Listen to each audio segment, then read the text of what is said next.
दक्षिण भारत की रामायण और लोक कथाओं के अनुसार अयोध्या के चक्रवर्ती सम्राट महाराज दशरथ की 4 संतानों के अलावा उनकी एक पुत्री भी थी जिनका नाम शांता था।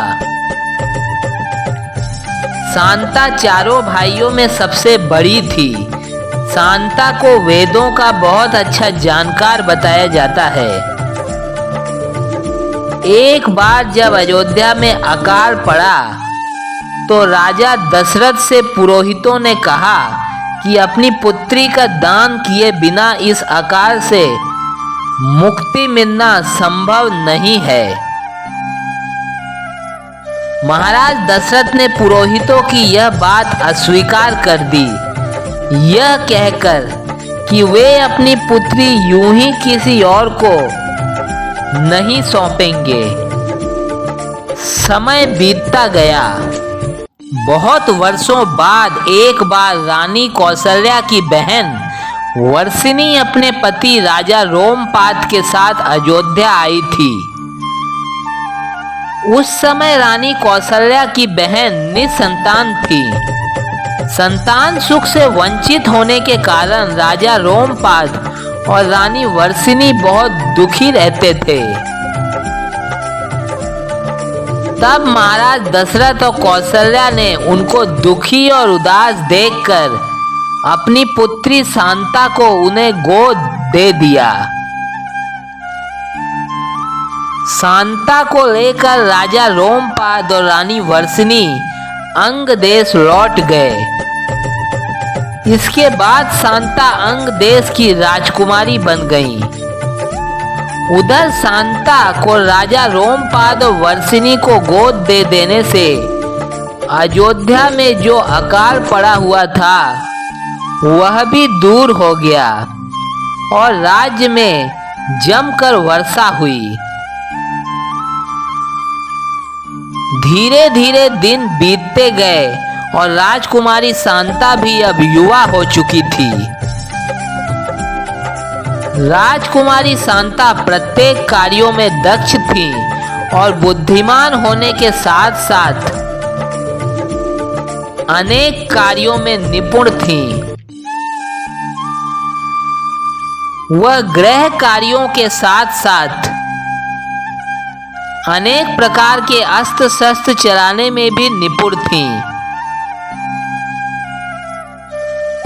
अस्त्र शस्त्रों की विद्या में निपुण होने के साथ ही राजकुमारी शांता को शास्त्रों का भी बहुत अच्छा ज्ञान था और साथ ही वे राजनीति में भी निपुण थीं। राजा रोमपाद और महारानी वर्षिनी शांता से अत्यंत स्नेह करते थे। एक दिन राजा रोमपाद अपने महल में अपनी पुत्री शांता से बातें कर रहे थे। तब द्वार पर एक ब्राह्मण आया और उसने राजा रोमपाद से प्रार्थना की कि वर्षा के दिनों में वे खेतों की जुताई में शासन की ओर से सबको मदद प्रदान करें।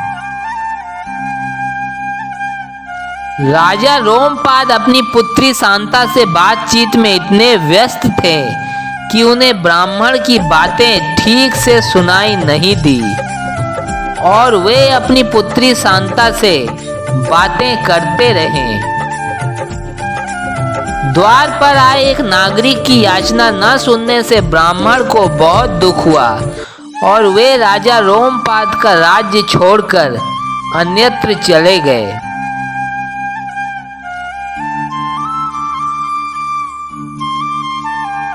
वे ब्राह्मण इंद्र के भक्त थे।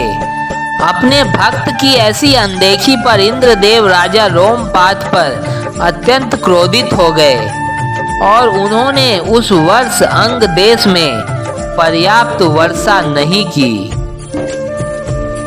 अंग देश में नाम मात्र की ही वर्षा हुई। इससे खेतों में खड़ी फसलें मुरझाने लगी। पूरे राज्य में भयंकर सूखा पड़ गया। पूरे राज्य के तालाब और जलाशय सूख गए जिससे खेती के लिए पानी का अभाव हो गया। सब खेत नष्ट हो गए और राज्य में गंभीर संकट छा गया। इस संकट की घड़ी में राजा रोमपाद अपने कुलगुरु के पास गए और उनसे उपाय पूछा कि ऐसा कोई तो रास्ता होगा जिससे अंग देश में वर्षा हो सके और राज्य का संकट दूर हो। राजा रोमपाद को परेशान और हताश देखकर उनके कुलगुरु ने कहा कि एकमात्र ऋषि श्रृंगी ही हैं जिनके कदम अगर अंग देश में पड़ जाए तो राज्य का सूखा समाप्त हो सकता है और वर्षा हो सकती है। कथाओं के अनुसार श्रृंगी ऋषि विभांडक ऋषि और अप्सरा उर्वशी के पुत्र थे। विभांडक ऋषि ने इतना कठोर तप किया कि देवता गण खासकर देवराज इंद्र उनके तप से भयभीत हो गए। देवराज इंद्र को उनका सिंहासन स्वर्ग का हिलता हुआ प्रतीत हुआ। देवराज इंद्र भयभीत होकर उन्होंने ऋषि की तपस्या भंग करने के लिए उर्वशी को भेजा। उर्वशी ने विभांडक ऋषि को मोहित करके उनके साथ संभोग किया, जिसके फलस्वरूप ऋषि श्रृंगी का जन्म हुआ। श्रृंगी ऋषि के माथे पर एक सींग थी, अतः उनका यह नाम पड़ा। श्रृंगी ऋषि के जन्म लेने के तुरंत बाद अप्सरा उर्वशी का धरती का कार्य समाप्त हो गया तथा वह स्वर्ग लोक के लिए प्रस्थान कर गई। इस धोखे से विभांडक मुनि इतने आहत हुए कि उन्हें नारी जाति से घृणा हो गई तथा उन्होंने अपने पुत्र श्रृंगी पर नारी का साया भी न पड़ने देने की ठान ली। इसी उद्देश्य से वे श्रृंगी ऋषि का पालन पोषण एक घोर अरण्य में करने लगे, जहां नारी जाति की परछाई भी न पड़ पाए। वह अरण्य अंग देश की सीमा से लगा हुआ था। जब अंग देश में अकाल पड़ा और राजा रोमपाद ने कुलगुरु से सलाह मांगी और उन्होंने उन्हें श्रृंगी ऋषि को लाने का सुझाव दिया, तब राजा रोमपाद ने श्रृंगी ऋषि को रिझाने के लिए देवदासियों का सहारा लिया, क्योंकि श्रृंगी ऋषि ने जन्म लेने के पश्चात कभी भी नारी जाति को नहीं देखा था और नारी जाति की परिकल्पना भी नहीं की थी। देवदासियां तुरंत उस घनघोर अरण्य में पहुंच गईं और श्रृंगी ऋषि को अपनी बातों से रिझाने लगी। उस समय ऋषि विभांडक किसी कार्य से उस अरण्य से दूर गए हुए थे। देवदासियों की बातों में आकर श्रृंगी ऋषि उनके साथ अंग देश जाने को तैयार हो गए। जैसे ही श्रृंगी ऋषि ने अंग देश में अपने पांव रखे, उनके कदम रखते ही मूसलाधार वर्षा होने लगी और अंग देश का सूखा पूरी तरह से दूर हो गया। खेतों में फसलें फिर से लहलहाने लगी और सभी जलाशय भी पानी से लबालब भर गए।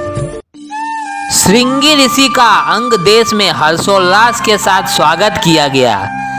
श्रृंगी ऋषि के पिता विभांडक ऋषि के क्रोध के भय से राजा रोमपाद ने अपनी पुत्री शांता का हाथ श्रृंगी ऋषि को सौंप दिया और दोनों का विवाह संपन्न करा दिया।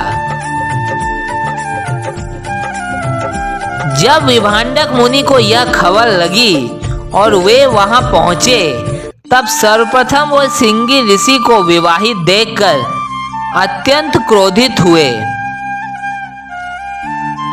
परंतु जैसे ही वर वधू दोनों ने विभांडक ऋषि को झुककर प्रणाम किया तो विभांडक ऋषि का क्रोध क्षण भर में चला गया और उन्होंने श्रृंगी ऋषि और शांता को सुखी वैवाहिक जीवन का आशीर्वाद दिया। श्रृंगी ऋषि और शांता को आशीर्वाद देकर विभांडक मुनि तुरंत वहां से चले गए। बहुत वर्ष बीत गए और श्रृंगी ऋषि अपनी धर्म पत्नी शांता के साथ सुखपूर्वक गृहस्थ जीवन बिताने लगे। उधर अयोध्या में राजा दशरथ को कोई संतान नहीं हुई। महाराज दशरथ संतान ना होने के कारण बहुत दुखी थे। उनकी तीनों रानियां भी महाराज दशरथ के साथ साथ बहुत दुखी थीं।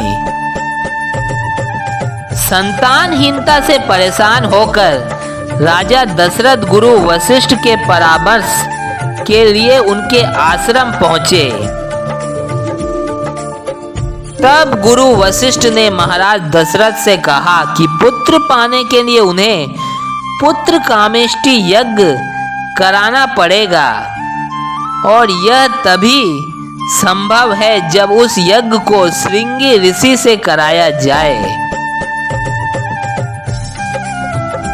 यज्ञ के समय में यह आवश्यक है कि श्रृंगी ऋषि के साथ उनकी पत्नी भी हो,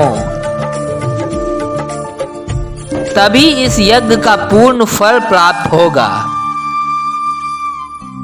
गुरु वशिष्ठ से यह बात सुनकर महाराज दशरथ स्वयं श्रृंगी ऋषि को लाने उनके पास गए।